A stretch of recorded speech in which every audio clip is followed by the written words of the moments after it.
there's this one time I remember he told me to get this drunk girl out. I went to tell him, hey, I need you to leave. I was trying to be nice. And gave me attitude. She was like, no, I ain't going nowhere because she was in section. I got this spot and whatever. And so she's giving me stuff. And what's funny is I'm getting ready to like guide her out the place. Thankfully, Ross was at nowhere from behind her. Hits her from both like double unders and just drags her out. I just remember just sitting there getting ready to talk to her and just like, oh, she's gone. They not like us. They not like us. They not like us. They not like us. Hey, what's up, guys? It's me, Munnie Monroe from the Munnie Experience. We're here with another episode of Everyday People. I got a good friend of mine. Look, I'm already about to start laughing. This guy is, one of the people that if nobody else in the world can make me laugh, I know for a fact he gonna make me laugh. I'm probably gonna go to hell for laughing at the joke, but I know he gonna make me laugh. And with that, I'm gonna go ahead and let him introduce himself. Brother, thank you so much. Hey, my name is Jared Nite Gooden. I fight in the UFC. My record is 23-9. Out of those 23 wins, I have 18 finishes. So if you're a fight fan, I'm a fight fan. I'm a fighter to watch, guys. Please check me out. All right, so look, let's get right into it. It's something I always wanted to ask, and I never asked it. What's up? Choo choo motherfucker. Yes, sir. Where did it come from? A great question. I'll never forget this. I was already night trained, and me and my family was trying to help me come up with a catchphrase. Okay. Everybody has the good people have a good catchphrase, and so they were like, "Oh, what about choo choo?" And I'm like, "I don't know." And like, there's one time I'll never forget. My mom was asking me. She's like, "Why not choo choo?" And literally, as she finished the second chew, somewhere in my house, Samuel L. Jackson was on. He just said, "Motherfucker," and I was like, "That's it, choo choo, motherfucker." So ever since then, it's stuck, and it's my catchphrase, and I love it now. All right. So that look, I've been always wanted to ask you that. Like I always hear you say that. And look, every time when you say you got to fight, first thing I send you, choo choo motherfucker. Yes, sir. So let's talk about, how did you get into fighting? How I get into fighting? It's funny. I actually got into fighting because of my sister. I grew up with a single mother and my sister, so there's three of us. I didn't have a dad around, and my sister was always tougher than me, and so she got me into fighting. I never forget when I was younger, I was one of those weird kids who would like play with insects and shiny rocks. And I never forget I was outside doing my thing with my insects and rocks. And my sister, there was a kid in the neighborhood, and she was like, "Hey, my brother was talking trash about you," and me looking for my stuff. Huh? And then this kid's coming to fight me. And man, I'll never forget that first fight. I got my ass whooped, but it started a fire in me, And again, I didn't look for my second fight. My sister got me my second, third, and fourth fight. But after a while, I would start to look for my fights. And I grew up street fighting, and I'll never forget, I was 15 years old, bro. And so again, like I said, my mom and my dad never married. So I would spend some summers with my dad, and I was 15 years old, and I went to stay 2 weeks with my dad. I'll never forget this. So the first week he took off from work so we can go fish and spend a lot of time together. The second week he'd had to go to work during the day and come back at night. So during the second week, I'm in this house bored, just flipping through the channels, and I'll never forget I passed a fight. It was BJ Penn versus Matt Hughes, right? Have you ever heard of UFC Unleashed?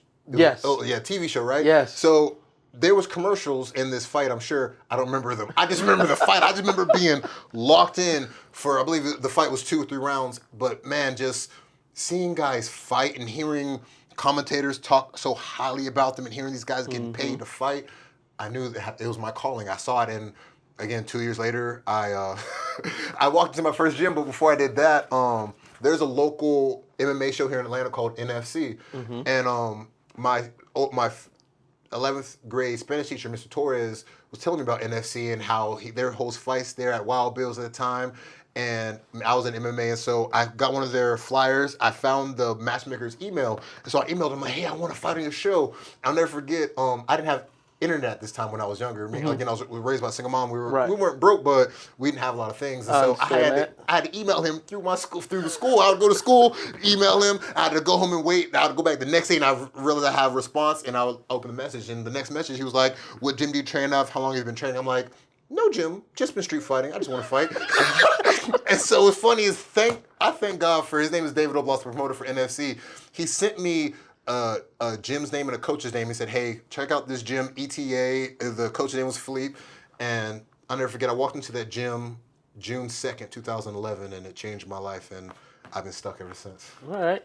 So what I heard is that your sister was your first promoter. 100%. She was your first promoter. 100%. She believed in me when I didn't believe in myself. Exactly. Sometimes we need that. 100%. We need somebody in our corner, right? 100%.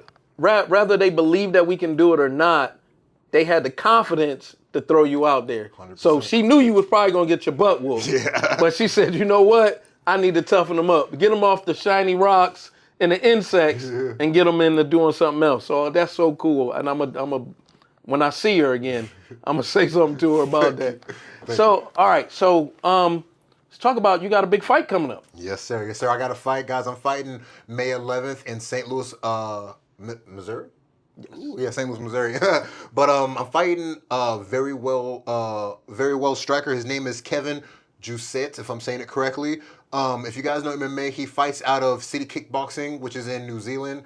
Australia, and he trains with Israel Adesanya, the former middleweight champion. He trains with Alexander Volkanovski, the former featherweight champion. So he has a great group of guys with him, and which is great for him. And what's funny is, ever since I signed the contract and the fight was made public, people love to hit me up on Facebook, Instagram, Twitter. They love to just give me their opinion, like, oh, you're about to be sacrificed to this guy. Oh, you're going to get knocked out, get beat up.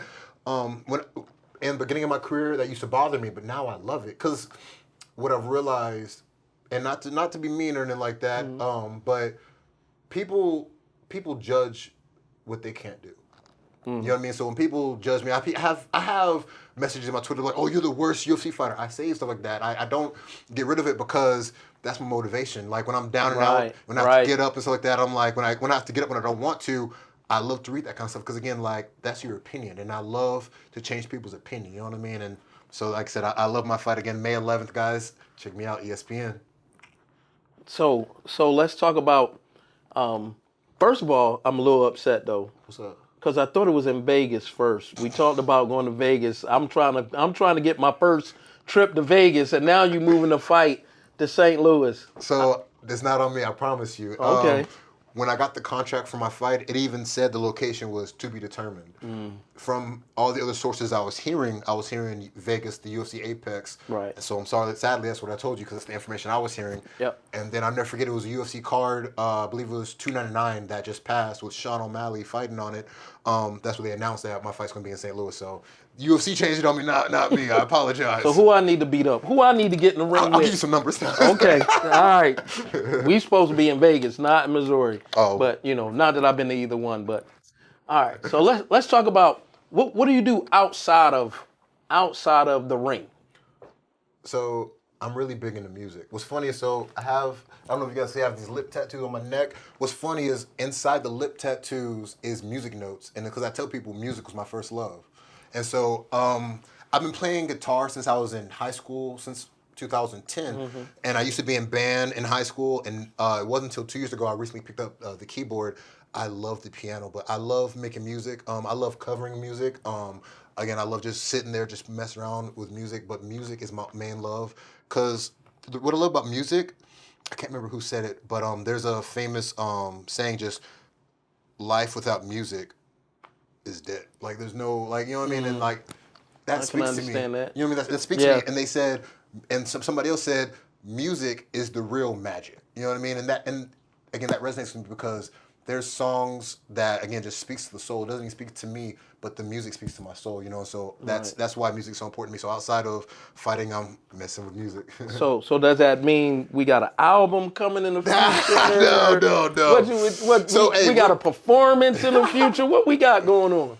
So, like I said, I'm never say never kind of guy. So you never know. You know what I mean? If I get an album coming out, like I said, y'all guys be the first to know. I promise you. Okay.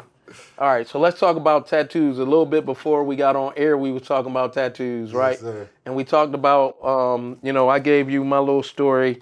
You tatted up everywhere. I got like 2 little baby tattoos and everything like that. And, one hurt so bad that I said I would never get another one. I feel you. But we made a bet. We're going to put it on film, too. Yeah. After you win this fight, Yes, sir. I'm getting another tattoo. 100%. Real quick, Oh yeah, we're gonna shake it. We're gonna shake on it. Detail before we let go. I just want to let go in detail. I'm gonna win, but I have to get a knockout for him to get this tattoo. So I'm gonna knock out my opponent for you, brother. Whew, yeah, I like that. Now. I like that. I like that. Hell yeah, I got So, you, brother. so after that happens, we're gonna go to the tattoo shop. We'll probably go ahead and record it. Oh yeah, Ron doesn't know, but I'm gonna pick out his tattoo. You already made the bet, you know what I mean? So I'm gonna pick out his tattoo. I didn't know that part. If I'd have known that part, we might not have been. But okay. Hey, I'm a man of my word. I like that. And we're gonna do that. So tell people a little bit about the gym that you actually train at, and services and things that you provide. Oh yes, sir. So my main gym, I have two gyms. My main gym is Muscle City Barbell in Norcross, Georgia. It's right off of Beaver Ruin Road. My gym, Muscle City Barbell, is the first gym of its kind. It has the weights that everybody's looking for, and we have MMA, boxing, kickboxing on the other side. So again, you get the best of both worlds. Most gyms have either just workout equipment or boxing and fighting. We have both. And what I love to do there is I love to teach. I teach every Monday at 6:30 a jiu-jitsu class from 6:30 to 7:30. But what I love to do also is I teach private lessons. And people always ask me, why do I love to teach? Why do I love to teach is because when I teach somebody to throw a jab, a cross, I teach jiu-jitsu. I'm a brown belt in jiu-jitsu. Teach somebody stuff on the ground. Seeing it connect in their eyes and seeing their mind be blown by when it finally connects, that's the moments I live for. I love those moments. Because again, I'm not going to lie, anybody who knew me growing up, I was hard to learn or hard to teach. You know what I mean? And in school, I'm a high school dropout. And before I dropped out, the only classes I excelled in were the classes where the teachers cared about us. You know what I mean? Like most teachers nowadays, they're just there for a paycheck. Oh, hey, open your books, read 57 and do a couple words. That's it. You know what I mean? They get paid for that. But the teachers who are there to help the next generation, those are teachers. Like I have 3 teachers off the top of my head right now that I keep in mind all the time because they're the ones that help me learn, and there's the ones that I think about when I'm teaching somebody else. You know what I mean? Because again, they took the time out of their lives to make sure that I understood whatever they're teaching. Right. And that is huge because especially again in the world nowadays, most people don't want to teach and most people don't want to learn. But when I find someone who wants to learn, I love to teach them. So it's so funny you said that. That may be why we click and get the well so long. Is one of the things about me is it says I like to help people, right? It don't matter what it is. I like to help people, and not for money or not for recognition.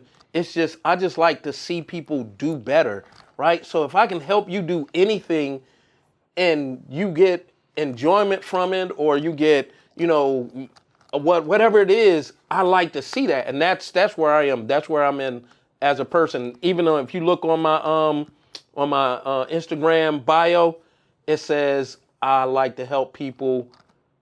How can I help you? Don't be afraid to ask. Like literally, it says that on there. Literally. People probably don't read it. They be like, oh, that's just something you put on there. But no, I'm dead serious. However I can help you, if I I always call myself the nightlife plug.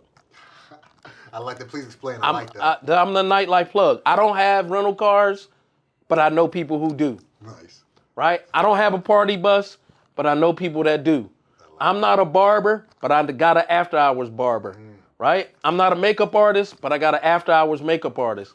Whatever you need to make your night go smooth, I may not have it or can do it personally, but guess what? I got a list of people that we can call to get you in. You want to go to this club? Hey, who I know promoting over there? Hey, I got a group. They want to come over there. They need a section. That's why I call myself the nightlife plug. That's so beautiful. So it's just me helping people. It's really true. I've seen him do it. I used to work security at Ibiza under Ron. I've seen him do this stuff. He's 100% true. So yes, so we met. You came and you did security, and so all right. I've been thinking about this for a minute too, other than the choo-choo motherfucker phrase. So did you ever notice how I never let you get into a fight? True. It's very true. He never let me get into a fight. Yeah. I appreciate you. You're like a godsend, no, for real. Like you would always sit me like on the stage, or like he would sit me up in places where I should see fights go down, but thankfully nothing will go down. So yeah, you would like I don't think you knew it or I knew it, but you're taking care of me, brother. So I appreciate you. Even in the times when we were at a point to where we want to fight, I'd step in in front of you, and the reason why I always did that wasn't because I knew that you was going to UFC. I'm not going to lie and be like, oh, I knew you were going to be this great person in the UFC. I was always scared of what you was going to do to the other person. Like, I'm dead serious. I'm sorry, I feel that. It's cool. I'm sorry.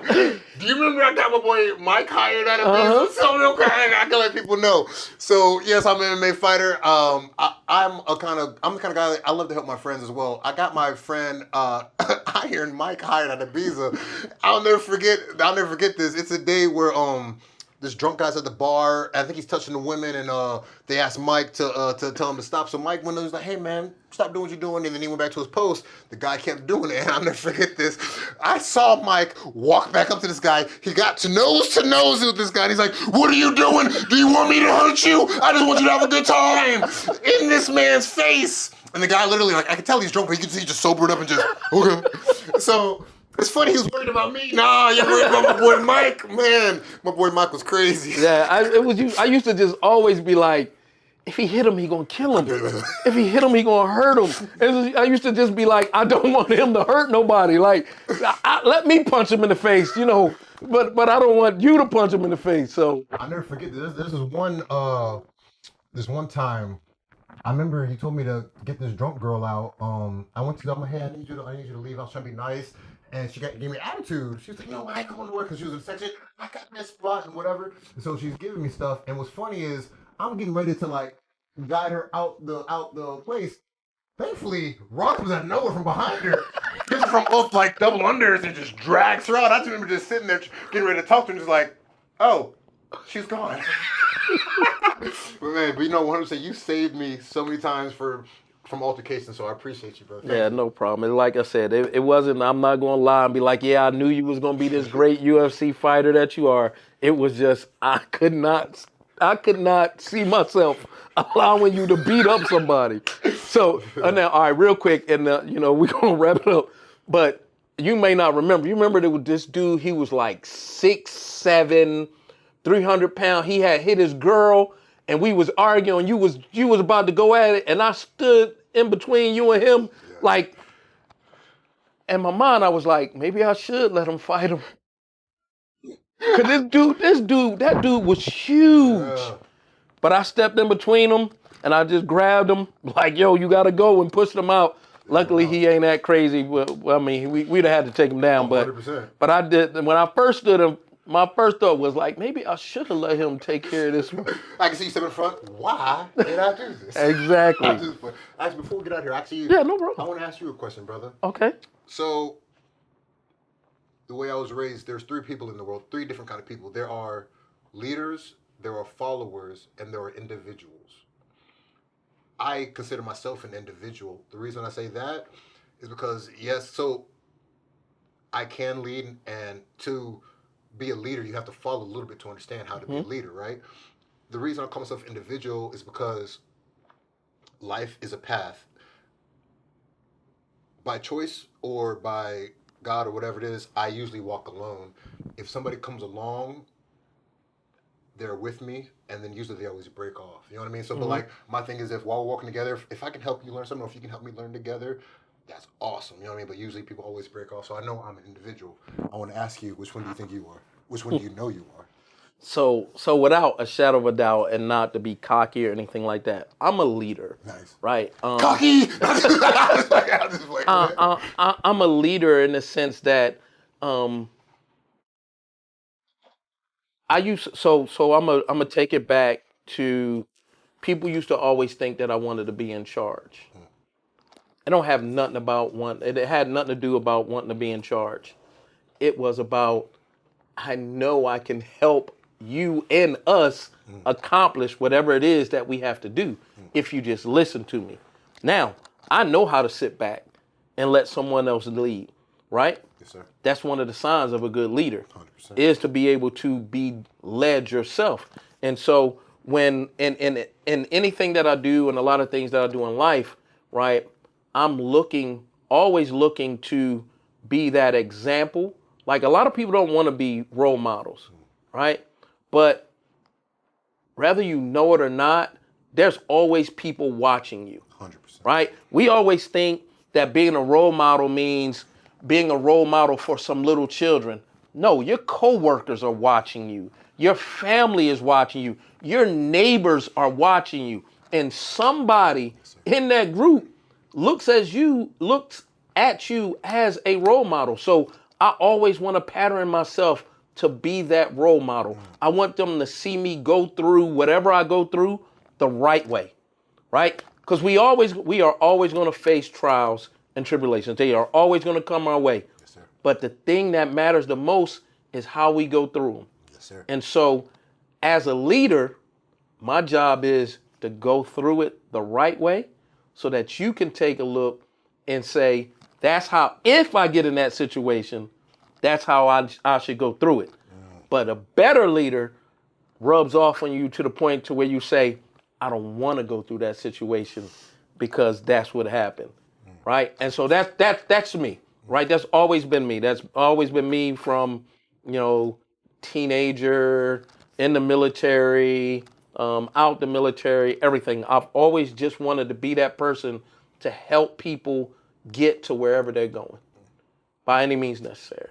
That's beautiful. But what I want to say is, I know that's true because, again, when I was working at a business, you were always the guy. What's funny is you said, like, you didn't want to be that guy in charge of her, but, like, you were always the guy in charge. You know what I mean? Right. Like, it was just, you have 100%, you definitely are a leader, man. And it was beautifully how you said it, you know what I mean? But it's just great to see it, like, I've seen it, and I hope people online can see it as well, man. Or I appreciate that, It's man. beautiful. I appreciate that. All right. After we win this fight, what's next? Or what do you think is what do you hope is next? So I don't believe in hope. Hope kills. Okay. Like what I mean by that is All right.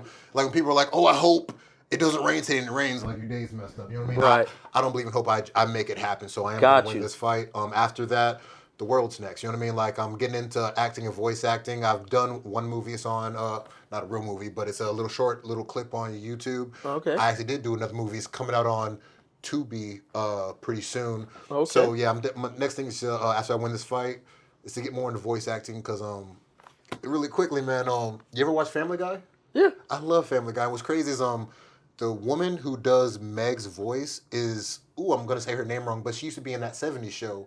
She played Jackie on that '70s show. She's married to Ashton Kutcher now. Okay. But what's crazy, she was talking about when you had to show up for work on that '70s show since you're on a real show. It's like, you have to get makeup, get all dressed up, and get ready and do that stuff. She's like, for voice acting, you just show up in the studio. She's like, I'll show up in sweats, just do my lines and go home. I'm like, that's awesome. And ever since COVID, I've seen other voice actors just do it in their house. Like they just have their own room for voice acting and a microphone, so nothing else will be overheard. That's awesome. So that's definitely where I'm leading to too. Well, my voice is terrible. Nobody would want to hear me voice That's over not true. anything. They're gonna love you on here, man. No, and then I'm ugly too. So I'm like, stop. Hey, so we're black. We look beautiful all the time. Always, all baby. right. So one more time, tell them where they can find you. Tell them who you are. Tell them what you got going on. Yes, sir. Guys, again, my name is Jared Nite Gooden. I'm fighting May 11th in UFC, St. Louis, Missouri. You can find me on Instagram. I am Nite Train MMA 23. Find me on Twitter, JG Nite Train 23. Man, check me on the ESPN May 11th so we can get this knockout, guys.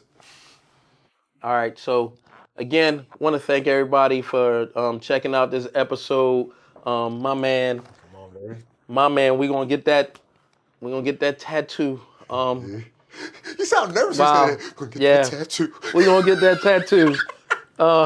Don't really know what it's gonna be, but we're gonna get that tattoo. Y'all check out that fight on ESPN. It was great having you today. I appreciate you coming through. I appreciate your kind words. So, guys, as always, it's Munnie Monroe from the Munnie Experience. Another episode of Everyday People, and we out.